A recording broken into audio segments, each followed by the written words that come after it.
Hello everyone, welcome back to my channel. ഇന്നൊരു വേറെ കുറച്ച് കാര്യങ്ങളും കൂടെ കാണിക്കുന്നുണ്ട് എൻ്റെ കുക്കിങ്ങിന് മുമ്പായിട്ട് കേട്ടോ. അതായത് എനിക്ക് ഇവിടുന്ന് ഓർഗാനിക് ഷോപ്പിൽ നിന്ന് ഹോം ഡെലിവറി ചെയ്യുന്ന സാധനങ്ങളാണ്. നമ്മൾ ഓർഡർ ചെയ്യുന്ന അനുസരിച്ചാണ് അവർ നമുക്ക് സാധനങ്ങൾ വീട്ടിലെത്തിച്ച് തരുന്നത്. അപ്പോൾ അവർ പറഞ്ഞു നല്ല നമ്മുടെ നാട്ടിൽ നിന്ന് വന്നേക്കുന്ന താളുണ്ട്.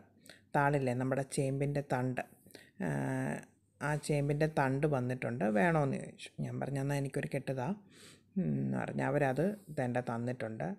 പിന്നെ നല്ല ഓർഗാനിക്കായിട്ടുള്ള ബീട്രൂട്ട് തന്നിട്ടുണ്ട്, ഒരു വാഴക്കൂമ്പ് തന്നിട്ടുണ്ട്. പിന്നെ ഇത് നല്ല ഫ്രഷാണ്.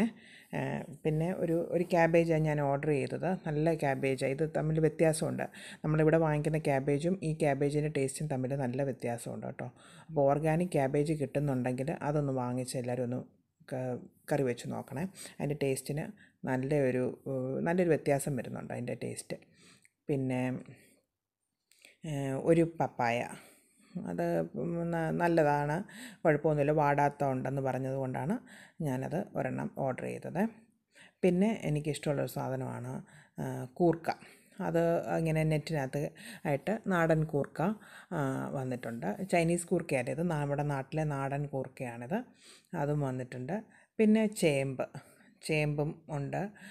പലതരത്തിലെ ചേമ്പുണ്ട് അവരുടെ കയ്യിൽ, പർപ്പിൾ കളറിലൊക്കെ ഉണ്ട്. പിന്നെ ഞാൻ ഈ ചേമ്പാണ് എടുത്തത്. ഇത് നല്ലതാണ്. അങ്ങനെ ഇത്രയും സാധനങ്ങളാണ് ഈ പ്രാവശ്യത്തെ ഓർഗാനിക്കിൽ നിന്ന് ഞാൻ എടുത്തിരിക്കുന്നത്. അപ്പം ഇതും കൊണ്ട് ഞാൻ ഓർത്തു, അപ്പോൾ അതിൽ നിന്ന് ഒരൈറ്റമായ താള്, ഇത് അധികം ദിവസം അങ്ങ് ഒരാഴ്ചയൊക്കെ കുഴപ്പമില്ലാതെ ഫ്രിഡ്ജിനകത്തിരിക്കും കേട്ടോ താളിൻ്റെ. അപ്പോൾ അതും കൊണ്ട് ഒന്ന് കുറച്ചെടുത്തിട്ടൊന്ന് തോരൻ വെച്ച് കാണിക്കാമെന്ന് വിചാരിച്ചു. പണ്ടൊക്കെ ഉള്ളവർ പറയും തേങ്ങ എത്ര ചേർത്താലും കറി താളല്ലേ എന്ന് പറയുന്ന ഒരു ഐറ്റമായിരുന്നിത്. എന്ന് വെച്ചാൽ ഇതിന് വലിയ വിലയും ഡിമാൻഡും ഒന്നുമില്ലാതെ കിടന്ന ഒരു സാധനം. പണ്ടുള്ളവരൊക്കെ, പക്ഷെ നമ്മുടെ അമ്മച്ചിമാരൊക്കെ ഇത് കറിയൊക്കെ വെക്കുമായിരുന്നു. അപ്പം ഞാൻ ഓർത്ത് ഇപ്പോഴത്തെ തലമുറയ്ക്ക് ഇതെങ്ങനെയാണ് ഇത് ക്ലീൻ ചെയ്യേണ്ടിയെന്നോ ഇതെങ്ങനെയാണ് ഇത് കുക്ക് ചെയ്യേണ്ടിയെന്നൊന്നും അറിയാൻ വഴിയില്ല. എന്നാൽ പിന്നെ അതിൻ്റെ ക്ലീനിങ് പ്രോസസ്സും കൂടി ഒന്ന് കാണിച്ചു തന്നേക്കാമെന്ന് വിചാരിച്ചേ. അപ്പോൾ ആദ്യം അതിൻ്റെ ഇതെടുത്തിട്ട് നല്ല വാടാത്ത നല്ല തണ്ട് വേണേ എടുക്കാനായിട്ട്.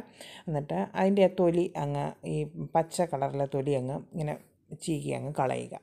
എന്നിട്ട് അതിനകത്തേത് മാത്രം മതി. ഇതെനിക്ക് തോന്നുന്നത് ചിലരിത് തീയൽ വെച്ച് കൂട്ടും, തോരന്, മെഴുക്ക് പുരട്ടി കുഴപ്പമില്ലാന്ന് തോന്നുന്നു. എന്ന് വെച്ചാൽ ഇതിനകത്തുനിന്ന് ഇച്ചിരി വെള്ളത്തിൻ്റെ കണ്ടൻറ്റ് കൂടുതലുള്ളതാണ് ഇതിൻ്റെ സ്റ്റെമ്മ്. വെള്ളത്തിൻ്റെ കണ്ടൻറ്റ് കൂടുതലുണ്ട്. അപ്പോൾ അത് കാരണം മെഴുക്ക് പുരട്ടി വെച്ചാൽ കറക്റ്റായിട്ട് നിൽക്കുമോ എന്ന് എനിക്കറിയത്തില്ല. എന്തായാലും തോരൻ സൂപ്പറാണ്, അതിൽ യാതൊരു സംശയവുമില്ല. അപ്പം ഞാനത് ഇങ്ങനെ എങ്ങനെയാണിത് റെഡിയാക്കേണ്ടതെന്നുള്ളത് സ്റ്റെപ്പ് ബൈ സ്റ്റെപ്പ് കാണിച്ചു തരാം.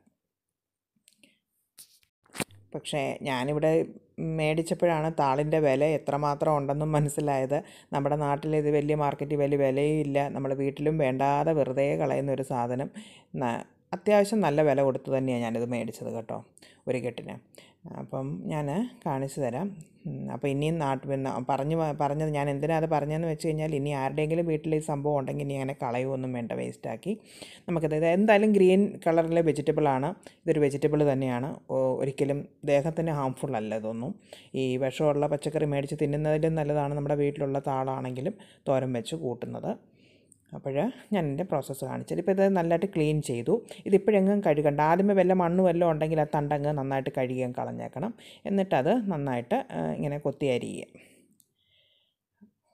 അങ്ങനെ അരിഞ്ഞ് നമുക്ക് എന്നിട്ട് അതൊരു വെള്ളത്തിലേക്ക് വേണം നമുക്കിനി ഇടാൻ. അത് ഞാൻ കാണിച്ചു തരാമേ.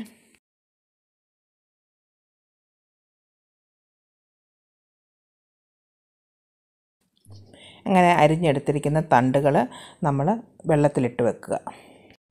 എന്നിട്ടത് നന്നായിട്ട് ഞെക്കി പിഴിഞ്ഞ് വെള്ളം മുഴുവനും കളഞ്ഞ് നെറ്റിനകത്തുനിന്ന് എടുത്തിട്ട് വീണ്ടും അങ്ങനെ 2 പ്രാവശ്യം ചെയ്യുക. അങ്ങനെ ഞെക്കി പിഴിഞ്ഞെടുത്ത് മാറ്റി വേറൊരു പ്ലേറ്റിലേക്ക് വെക്കുക. അത് പിന്നെ ഒട്ടും വെള്ളം ഉണ്ടാവാൻ പാടില്ല, അല്ലെങ്കിൽ വെള്ളം കൂടിപ്പോയാൽ തോരൻ കുഴഞ്ഞു പോകുമേ.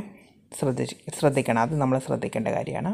ഇനി നമ്മൾ കറി വെക്കാൻ തുടങ്ങുവാണ്. തോരൻ വെക്കാം. നന്നായിട്ട് ഞെക്കി പിഴിഞ്ഞ് ഞാൻ എടുത്ത് വെച്ചിട്ടുണ്ട്. കളറൊന്നും മാറിയിട്ടില്ല. നല്ല ചുവട് കെട്ടിയുള്ളൊരു പാത്രം വെക്കുക. പിന്നെ ഇതിനാവശ്യമായ കറിവേപ്പില, കുറച്ച് വെളുത്തുള്ളിയും വേണം, സ്വല്പം ഇഞ്ചിയും വേണേ, വറ്റൽമുളകും സവോളയും, ഒരു പച്ചമുളക്, ആവശ്യത്തിന് പച്ചമുളക്. എത്ര വേണം, എരിവ് കുറവ് വേണ്ടിയവർക്ക് കുറച്ചിട്ടാൽ മതി, കൂടുതൽ വേണമെങ്കിൽ കൂടുതലിടാം. എങ്ങനെ വേണമെങ്കിലും. കുറച്ച് ഇഞ്ചിയും കൂടെ നമ്മൾ ചേർത്തോണം, ചെറിയ സ്ലൈസായിട്ട് മുറിച്ച് വെച്ചേക്കണം ഇഞ്ചി. സാധാരണ നമ്മൾ തോരന് ഇഞ്ചി ചേർക്കാറുള്ളതല്ലല്ലോ, അപ്പോൾ ഇതിങ്ങനെ വെച്ച് കഴിഞ്ഞാൽ ഒരു ഡിഫറെൻറ്റ് ടേസ്റ്റാണ് അതിന്. വെളുത്തുള്ളിയും 1-2 അല്ലി വെളുത്തുള്ളിയും കൂടെ വെച്ചുകൊള്ളുക. ഇതിന് വേണ്ട ഒരു സാധനം എന്ന് വെച്ചാൽ ഒരു കഷ്ണം കുടംപുളി ഞാൻ ഇതിനകത്ത് ചേർക്കുന്നുണ്ട്. അത് ഞാൻ എങ്ങനെ ചെയ്യേണ്ടതെന്ന് കാണിച്ചു തരാം. ഇനിയും കടുകിട്ട് പൊട്ടി വരുമ്പോൾ 1 by 1 ആയിട്ട് വെളുത്തുള്ളിയും വറ്റൽമുളകും കറിവേപ്പിലയും സവോളയും എല്ലാം കൂടെ ഇട്ട് നമുക്ക് ഒന്ന് വഴറ്റണം. ഒന്ന് വഴറ്റിയിട്ട് വേണം വെക്കാവുള്ള.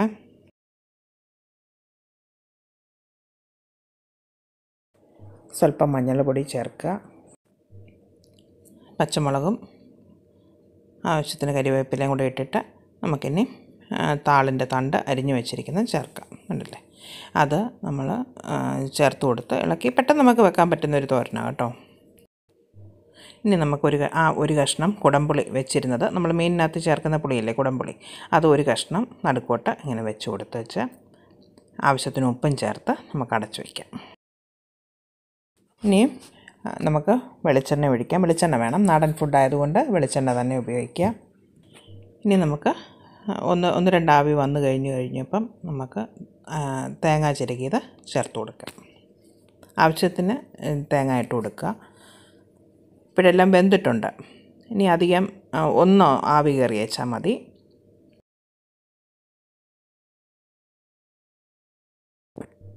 അടച്ചു വെച്ച് 1-2 ആവിയൊക്കെ കയറി സംഭവം റെഡി ആയിട്ടുണ്ട്. സാധാരണ തോരനിൽ നിന്നും വ്യത്യസ്തമായിട്ട് ഇതിനകത്ത് ഒരു കഷ്ണം കുടംപുളിയും സ്വല്പം ഇഞ്ചിയും കൂടി ഞാൻ ചേർത്തിട്ടുണ്ട്. അത്രമേ ഉള്ളൂ. സംഭവം നല്ല ടേസ്റ്റാണ്. നമ്മൾ വെച്ച് കഴിയുമ്പോൾ ഒരു മീൻ പീരയുടെ ടേസ്റ്റൊക്കെ വരും ഇതിന്. അതായിരിക്കും ഇതിൻ്റെ ഒരു കറക്റ്റ് ടേസ്റ്റ് എന്ന് പറഞ്ഞു കഴിഞ്ഞാൽ. അപ്പോൾ ഇതെല്ലാവരും ഒന്ന് ട്രൈ ചെയ്ത് നോക്കുക. നമ്മുടെ പഴയ കാലത്ത് എല്ലാവരും ചെയ്തുകൊണ്ടിരുന്ന നല്ലൊരു തോരനാണിത്. ഒരു കുഴപ്പമില്ല ആരോഗ്യത്തിന്. അപ്പോൾ എല്ലാവരും ട്രൈ ചെയ്ത് നോക്കുക, കമൻറ്റ്സ് വിടുക. ഓക്കെ, അപ്പോൾ എൻ്റെ ചാനൽ ഇഷ്ടപ്പെട്ടാൽ ലൈക്ക് ചെയ്യുക, ഷെയർ ചെയ്യുക, സബ്സ്ക്രൈബ് ചെയ്യുക. അപ്പോൾ ഇനി വീണ്ടും ഒരു പുതിയ ഡിഷിൽ കൂടെ നമുക്ക് വീണ്ടും കാണാം. അതുവരേക്കും ടേക്ക് കെയർ, ബൈ ബൈ.